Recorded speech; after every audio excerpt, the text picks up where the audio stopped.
Donc, actu livre, Let's go. pour commencer.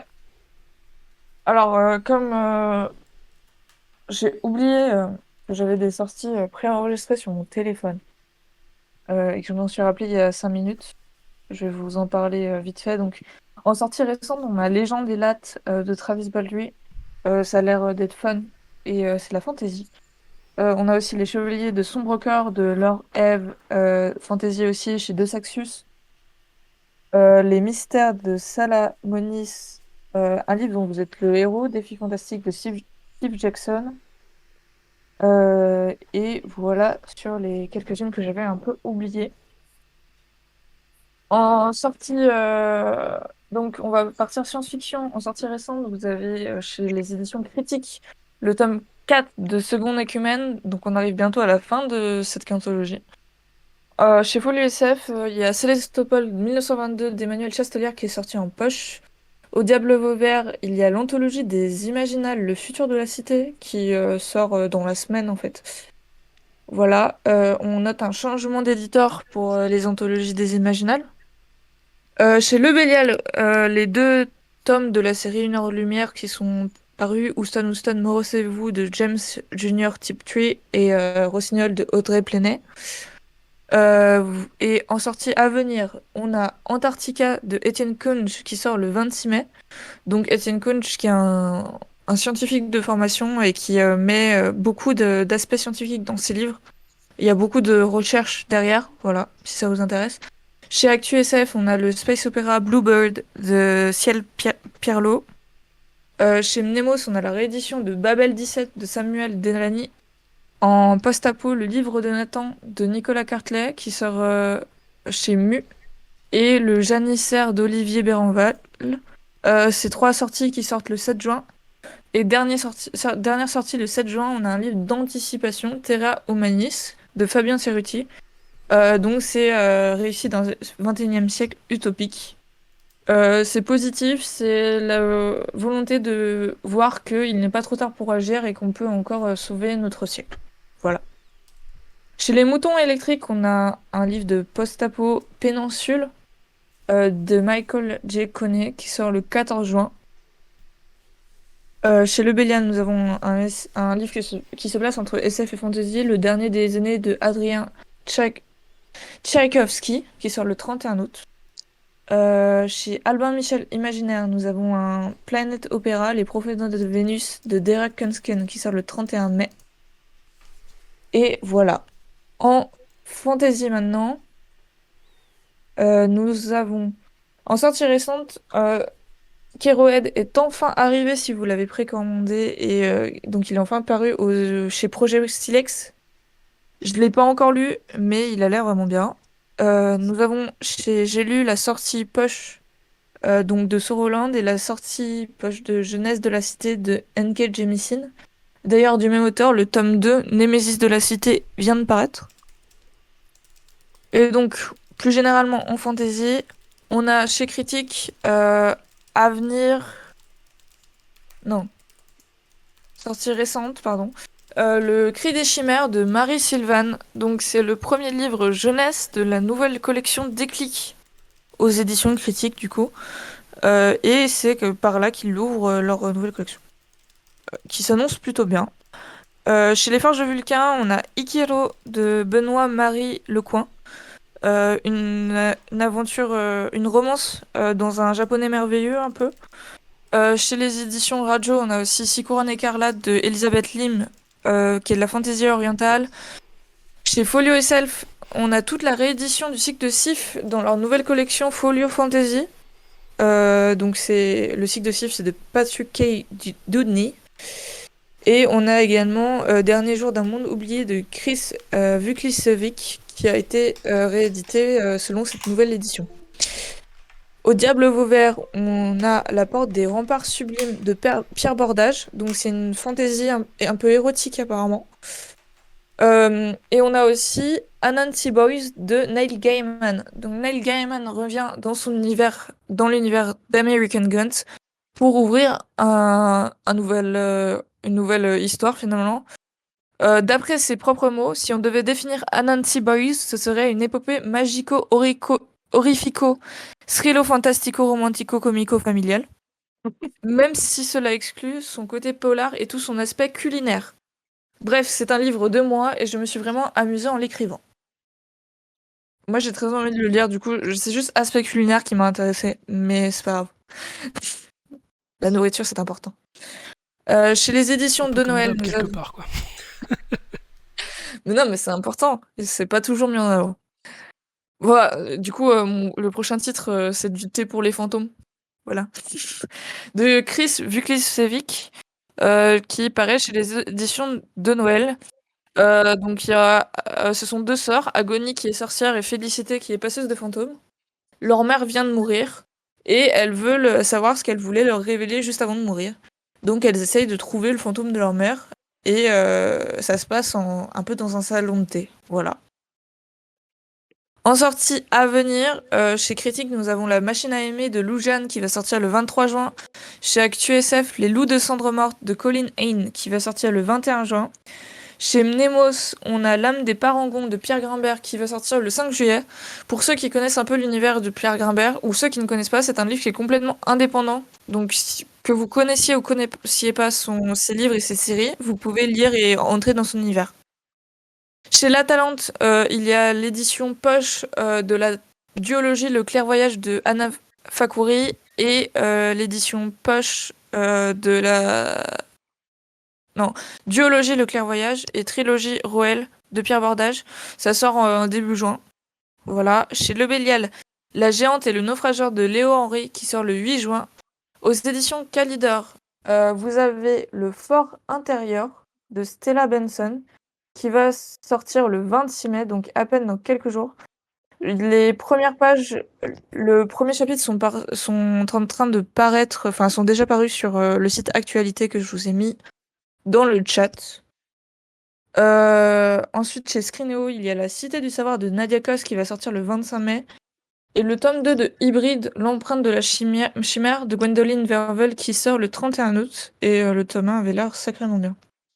Aux éditions de Saxus, on a Gilded de Marissa Meyer qui sort le 25 mai.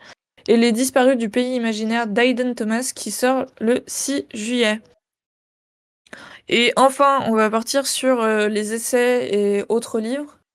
En sortie récente, on a chez Gallimard Écrire comme une abeille, la littérature jeunesse, de la littérature à l'écriture de Clémentine Beauvais. Ceci, du coup, c'est un livre pour vous apprendre à écrire de la littérature jeunesse, enfin vous apprendre des conseils d'écriture. Purement essai, nous avons chez ActuSF travaillé encore science-fiction, science et fiction sur les futurs de l'emploi collectif qui est déjà paru. À venir, tout prochainement, le 24 mai, il y a Fantaisie et Moyen-Âge, donc de Victor Batagion et Anne Besson, et aussi Fantaisie et Médias de Anne Besson et d'un collectif. Fantaisie et Médias, c'est les retours d'un colloque. Et le 21 juin va sortir Fantaisie et Féminisme, donc aussi retour d'un colloque, et qui est écrit par un collectif. Voilà. Auteur et chercheur. Chez Folio SF, on a la biographie Invasion divine Philippe K. Dick, Une vie, de Laurence Sutton qui va sortir le 1er juin.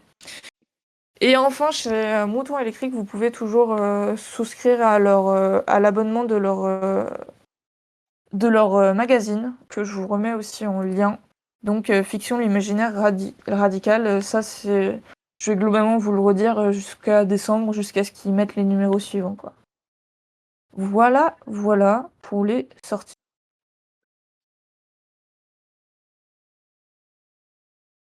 C'est donc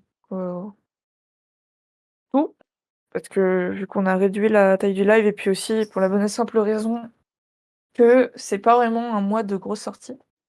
Et donc je vous propose une petite discussion autour des sensitivity readers qui ont fait un peu la une des journaux récemment avec la modification des livres notamment de ces trois personnes que j'ai mis en photo.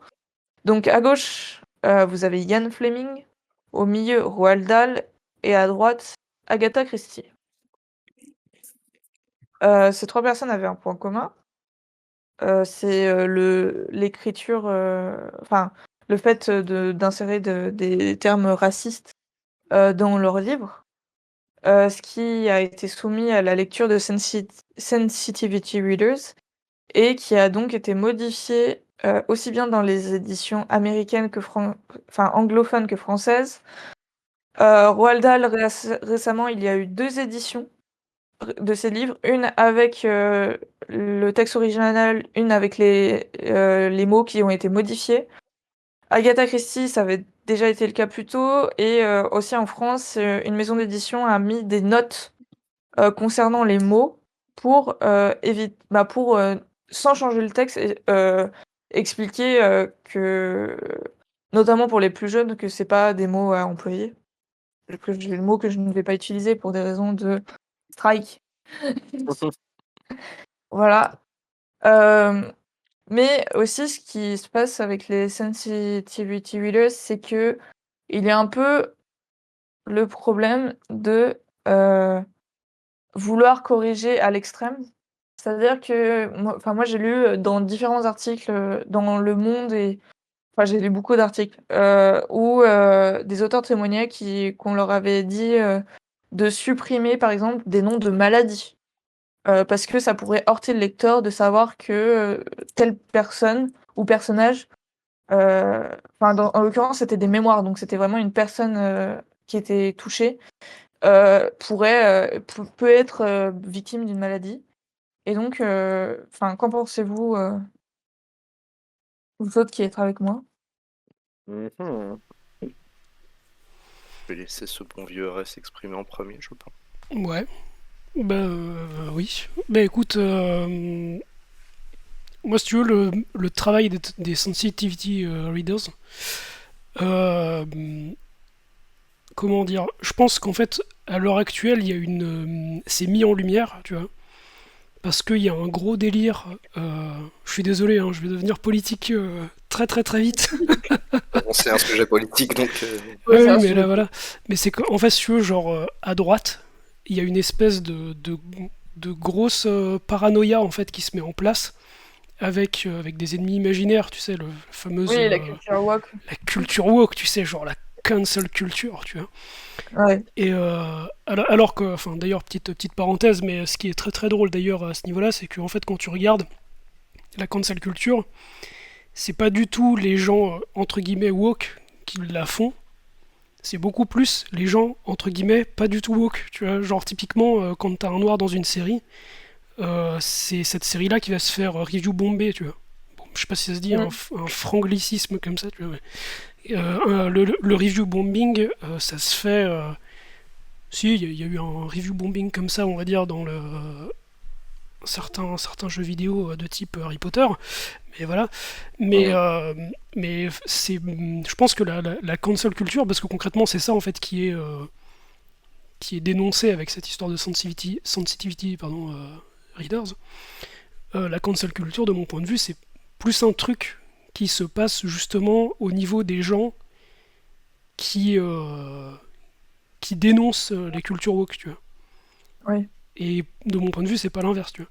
Après, après voilà, enfin, disons qu'à à la base, surtout, genre, les sensitivity readers, c'est, c'est pas du tout un truc genre de. Ouais, Non mais, bah de censure, tu vois, en fait. C'est. bah, à la base, tu vois, enfin, je sais que pour Roald Dahl, son texte, dès ses premières parutions, il avait déjà été relu et il avait déjà été réédité pour enlever des mots, typiquement. Et c'est quelque chose qui est pas nouveau, qui date des années. Ah bah de toujours. Après, enfin, Mm. quelque part, c'est même Non, ça pas que de tu toujours non attends quand, plus, mais bah, quand tu fais relire ton bouquin à des copains, même, quelque part, c'est un peu ça que tu attends aussi. Parce que ce que oui. tu. Enfin, après, bon, on va dire, il y a peut-être deux trucs à opposer. C'est d'un côté, tu vas avoir l'auteur qui va demander à aller faire relire son texte.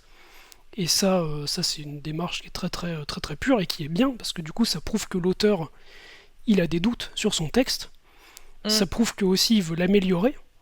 Euh, pour X raisons. Hein. Enfin, je veux dire, là, je te vends ça comme quelque chose de louable. Mais après, des fois, tu veux juste améliorer ton texte pour qu'il soit plus vendable. Tu vois, ça peut arriver Oui, aussi. oui. Mhm. Mais voilà.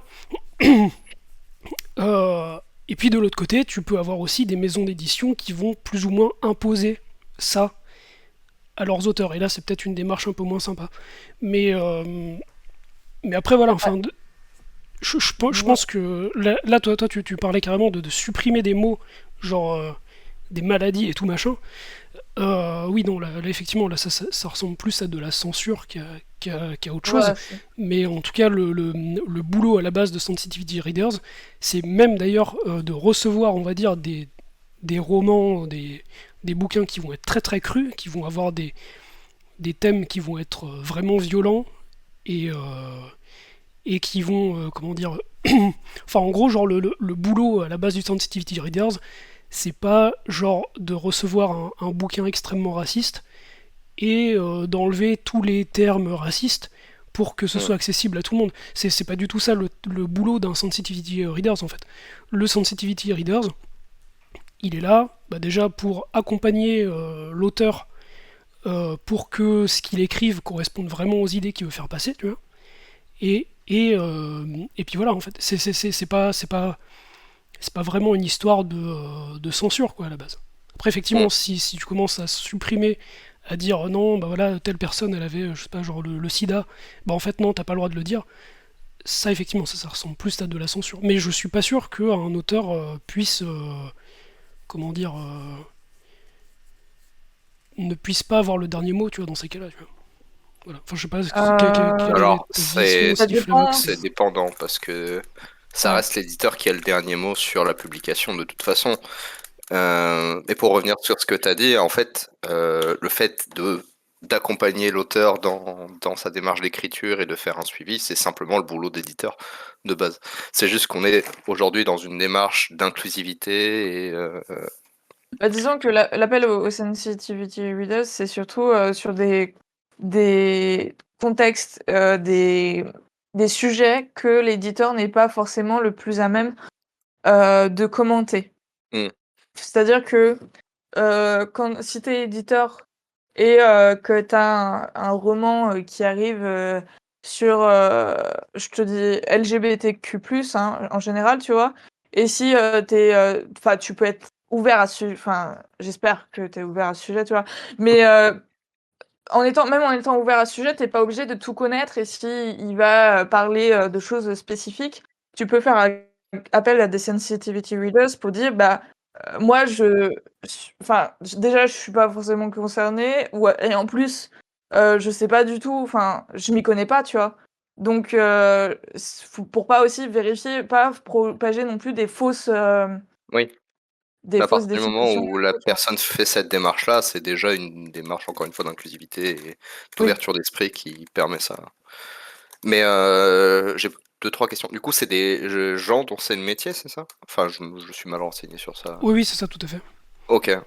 Mais parce que dans ce contexte-là, comme on l'a vu, c'est surtout que ça s'applique à des textes plutôt anciens, donc c'est surtout une Non, rélecture et une ça s'applique réadaptation. à tout type de Oui, texte. mais pour le coup, les principaux dramas que j'ai vus par rapport à ça, déjà pour rebondir sur ce que tu as dit, Ray, c'est surtout de la part de la droite, notamment quand ils ont renommé le fameux roman avec 10 personnes d'Agatha Christie, les gens disaient ouais, non mais de toute façon, on peut plus rien dire. Ah bah oui, clairement, Oui, c'est ça, les critiques ils Et deviennent disaient malades. ça, donc non, oui. finalement, les gens qui sont concernés vont pas spécialement avoir grand-chose à redire dessus. Donc, C'est vrai. moi, je pense que Ouais, tout à fait. ça reste une bonne démarche qui permet de sensibiliser un peu mieux. Même si c'est vrai que le fait de t'ignorer et de censurer d'une certaine manière est pas la meilleure manière de le faire. Mais c'est Ah, difficile quand quand t'es un médium aussi large en termes d'ouverture au public de faire quelque chose qui puisse s'offrir à tous de la même Mhm. manière, quoi. Ouais. ce qui se passe, c'est que en fait, les trois types de remarques que tu vas avoir, c'est oui, bon, la liberté d'expression, voilà, on s'en fout. Enfin, c'est pas qu'on s'en fout, mais genre, c'est la remarque de droite, voilà. Bon, Oui. le deuxième type de remarque que tu peux avoir, c'est dès qu'ils vont le prendre très personnellement et qu'ils vont dire, mais vous prenez vos lecteurs pour des gens qui n'ont pas de recul. et Mhm, qui ne vont pas savoir que bah, ce mot-là, c'est discriminant, tu vois. mhm. Et qui vont pas, enfin, qui vont, vous prenez enfin, je vais pas dire le mot, mais voilà. Et donc, ils le prennent un peu personnellement et ils disent, enfin, on devrait, ils partent du principe que les adultes ont le recul nécessaire pour ne pas se dire que ces mots sont enfin, à employer, quoi. Je veux dire. Oui, mais c'est le problème justement du média livre, c'est que il n'y aura pas que des adultes qui vont lire ça, et on le sait très bien quand c'est des textes qui sont obligatoires dans des programmes de classe, notamment c'est le cas pour Oui, certains qui sont là, tu vois. mais voilà, mais c'est aussi enfin, ce qui se dit aussi justement par rapport à ça, c'est que quand ces textes sont par exemple destinés aux plus jeunes, enfin, pourquoi pas faire une édition jeunesse quand doivent être étudiés en classe pour pas que, vu que les enfants ne sont pas tendres entre eux, tu vois. Les enfants, ils prennent un mot, ils l'utilisent, tu vois. Mhm. Donc, pourquoi pas faire une édition jeunesse qui soit aménagée pour les plus jeunes et garder une édition avec le texte brut annoté pour les adultes, plutôt que de directement de modifier le texte pour tout le monde. Sachant que les éditions jeunesse, tu vois, enfin, c'est un truc qui existe depuis. Enfin, il y a des éditions jeunesse pour les mythes d'Ovide. Les mythes d'Ovide, c'est des viols en Oui, bah ouais. continu. Et tu as des éditions jeunesse où tu pourrais ne pas te douter de ce que c'est, tu vois?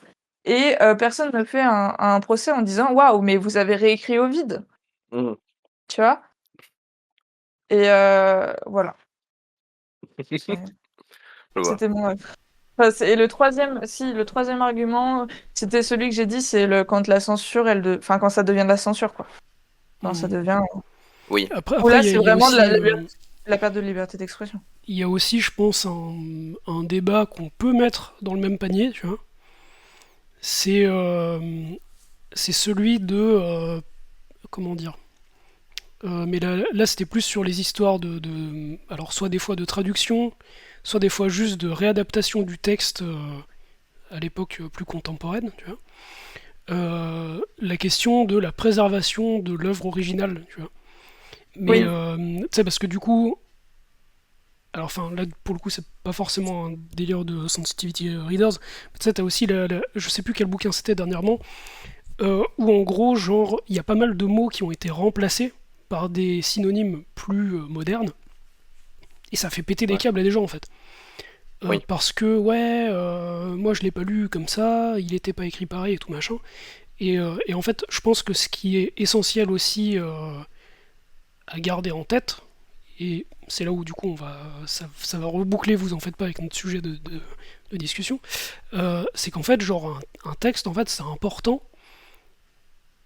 qu'il soit lisible en fait déjà tout simplement, tu vois. C'est-à-dire que si tu, c'est con, tu vois, mais par exemple, je vais dire la Bible, tu vois. Il y a plein mhm, de mmh, gens qui sont plutôt des gros fans, euh, des gros fanboys et des grosses fangirls de la Bible, tu vois. Mais sauf que les gars, en fait, heureusement qu'elle a été traduite, tu vois. oui, bah oui, Et heureusement, même mieux que ça, c'est heureusement qu'on a remplacé des mots par des mots plus récents, tu vois. Parce que ne serait-ce que, je sais pas, genre en ancien français ou je ne sais quoi, il n'y a pas tout le monde qui serait capable de la lire, tu vois. oui, non, enfin, l'histoire de la Bible, elle est plus compliquée que ça. Parce que elle a été, enfin, la Oui, Bible non en mais ancien français, c'était une traduction oui, non mais voilà. Bah traduction, donc elle avait aucun sens. oui, après voilà. Enfin, ça c'est valable aussi pour Mais le bouquin, le journal de Oxmelin et tout. Mais enfin, là, on parle de traduction de traduction en traduction. Mais là, si tu veux, j'ai pris cet exemple-là parce que ça fait partie des bouquins les plus vieux qu'on connaisse. hmm, Du coup, c'était un peu pour caricaturer le truc et mettre effectivement en lumière que dans ces cas-là, si tu conserves juste l'œuvre originale, juste elle se perd, quoi. Et juste oui, personne connaîtrait ce qu'il y a dedans, en fait. Et c'est ça qui est important. Même quand c'est dans la même langue, du coup, même quand c'est dans la même langue, aujourd'hui, on n'a pas les mêmes. La ouais, même. les mêmes terminologies, Ouais, c'est n'importe ça, quoi, oui. tout à fait. hein, et même la même compréhension de la société, Ouais, de ouf. Après, forcément. je pense que ça dépend aussi à quel point dans le texte ça y est, tu vois, parce que si si t'as 5 mots dans le texte, tu peux mettre 5 notes, genre Oui, de oui, bas de certes, page, certes. plutôt que les modifier. Ça dépend de Oui, la fréquence. Enfin, je suis d'accord que Enfin, on va prendre Gargantua, tu vois, Gargantua, il est traduit. Mais on parle de traduction à ce niveau-là. Oui, tout à fait. Mhm. Oui. Ouais. Je pense qu'on en Parce arrive que, aussi, enfin, si on tente de faire ça, on se retrouve avec des notes de bas de page plus longues que le texte, en fait. bah, ça dépend, mais je veux dire, regarde, tu prends La Princesse de Clèves. La Hmm, Princesse de Clèves, qui est un ouvrage de 1400, ça se lit, ça se lit facile, tu vois. oui. Et c'est un ouvrage de 1400. Après, t'as aussi des auteurs qui aiment bien choisir des mots qui sont compliqués. Mais du coup, est-ce que si tu leur enlèves leurs mots compliqués, tu leur enlèves pas aussi un truc qu'ils ont. Enfin, t'as Une toujours partie de moyen de leur faire ça. style, ouais. Hmm, Ouais, c'est ça. Je veux dire, enfin, si tu peux livrer. À partir du moment où. Enfin, même Gargantua, tu fais un petit effort, il est pas dur à lire sans note de bas de page, d'accord? Donc. À partir du moment où lui, il n'est pas si dur à lire et c'est du moyen français, si tu prends La Princesse du Clèves, t'as besoin d'une note. À la limite, ouais, t'as peut-être besoin d'une note, ok, à un endroit, sur une page sur les 400. Euh, C'est-à-dire que je pense que si vraiment il y a des moments où c'est vraiment compliqué, c'est que les auteurs, ils ont peut-être choisi que ce soit compliqué aussi. oui. Peut-être. Mais on en vient à un problème d'adaptation, juste, en fait, et qui Ouais, peut de ouf. s'appliquer à des œuvres modernes dans des langues étrangères, hein. Je vois plein de mangas que je lis.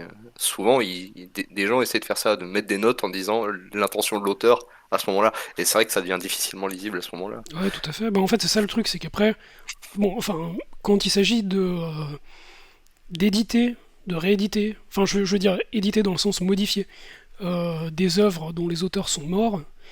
Là, pour le coup, effectivement, c'est un peu compliqué d'avoir leur avis sur la question. Mm. Mais, comment dire, euh, quand c'est des auteurs qui sont bien en vie, tu vois, c'est là où du coup ça peut être pertinent de vraiment les consulter pour ce qui est des questions de traduction et Hmm. des questions du coup, réadaptation, on va dire. Parce que j'aime pas trop cette idée de censure, parce que c'est pas forcément vrai en fait pour les idées des sensitivity readers. Enfin, Oui, surtout, oui. c'est Non, c'est sensitivity vraiment ou une forme de sensitivity, je sais réadaptation. plus. Sensitivity. Sensitivity. Ok. Mais du coup, voilà, parce que, enfin, surtout que, enfin, même ça c'est un terme, tu vois, qui est pas forcément bien accepté, parce que il traduit un peu, genre, l'idée, ouais, c'est pour les merde, pas les liseurs, ça se dit pas ça. Les Les lecteurs. lecteurs, Lecteur. merci. pour les lecteurs sensibles, tu vois. Alors qu'en vrai, c'est pas vraiment ça le délire, justement. Mais, euh, mais bref, mais du coup, ouais, genre, comment dire, quand c'est pour des gens qui sont vraiment vivants, tu vois, c'est là où c'est pertinent de faire ce travail de réadaptation, on va dire, euh, Hmm. main dans la main avec eux, quoi. Mm. Parce que voilà, parce qu'en en fait, ce qu'il faut voir aussi, tu vois, c'est que si t'as un auteur, là on parlait des mots compliqués, les mots compliqués, autant ça peut faire partie du style de l'auteur, effectivement, il veut vraiment mettre ce mot-là parce que ce mot-là, il est vraiment très très pertinent par rapport à ce qu'il veut dire, ou alors bah, il a mis ce mot-là parce qu'il savait pas trop quoi mettre à la place, ou alors ça fait vraiment partie de son style, mais ça peut être aussi genre un truc où en fait ce que l'auteur veut, c'est que son bouquin il soit accessible au plus grand public, et auquel Mm. cas, bah là, ça peut y nuire, tu vois. Et du coup, c'est pour ça que là, moi, de mon point de vue, le boulot des sensitivity readers euh, rejoint d'ailleurs aussi celui des traducteurs à ce moment-là, euh, autour de l'accessibilité du coup de l'œuvre en fait. Hmm. Et puis voilà, Ouais, je vois ce que tu veux dire. voilà, voilà. Mhm. Du Bon. coup, Oh, sensitivity readers, petit, pe- petit. petite shitstorm dessus. Mais je pense que Ouais. c'est juste, en fait, ils ont juste été un peu pris dans la tornade anti-woke Oui, non, après, de non, nos mais jours. globalement, leur travail, enfin, leur travail est nécessaire, mais c'est juste que faut faire gaffe enfin, que ça aille pas, comme les témoignages, tu vois, que j'ai lus Mhm. d'auteurs pour lesquels bah, l'éditeur leur avait imposé la lecture aux Mhm. sensitivity readers et que ça avait été vraiment. Enfin, je veux dire, un nom de maladie, pour moi, ça devrait pas être censuré. Oui, oui, tout à fait. Oui, après, c'est un cas Il y a extrême, sans comme doute. dans plein de milieux et plein de cas, Oui, c'est Ouais. c'est très différent. Oui, non, mais après, la majorité du temps, il n'y a pas de souci, quoi. Oui, bah, bien sûr. Let's go! Donc voilà, Voilà, très bien. un travail intéressant mis en lumière, merci.